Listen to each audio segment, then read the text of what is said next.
22 जानेवारीला अयोध्या येथील राम मंदिराची प्रतिष्ठापना होत असल्यामुळे राम मंदिर येथे लल्ला विराजमान होत असल्याचा आनंद भारतासोबतच जगभरात पसरलेल्या संपूर्ण हिंदू बांधवांना झालेला आहे। सध्या देशभरात या उत्सवाची जय्यत तयारी सुरू असून भगवे ध्वज तसेच भगव्या वस्त्रांची मागणी मोठ्या प्रमाणात वाढल्याचे चित्र सर्वत्र दिसून येत आहे। त्यानिमित्त अकोट येथील बाजारपेठेमध्ये भगव्या झेंड्याला प्रचंड मोठ्या प्रमाणात मागणी होत आहे। या झेंड्यांची किंमत 50 रुपये, 100 रुपये, 200 रुपये प्रतिनग याप्रमाणे विक्री सुरू आहे।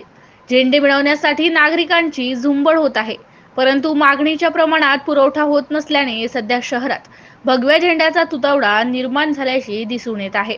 MCI न्यूज मराठी करिता देवानंद खिरकर, अकोट तालुका प्रतिनिधी। माझं नाव चंदू मधुकरराव बहादुरे, अकोट। हा जो 22 तारखेला आपला राम जन्माचा उत्सव आलेला आहे, हा 400 ते 500 वर्षापासून एकच वेळा आलेला आहे। याच्यात आपले झेंडेची मागणी खूपच मोठ्या प्रमाणात झालेली आहे।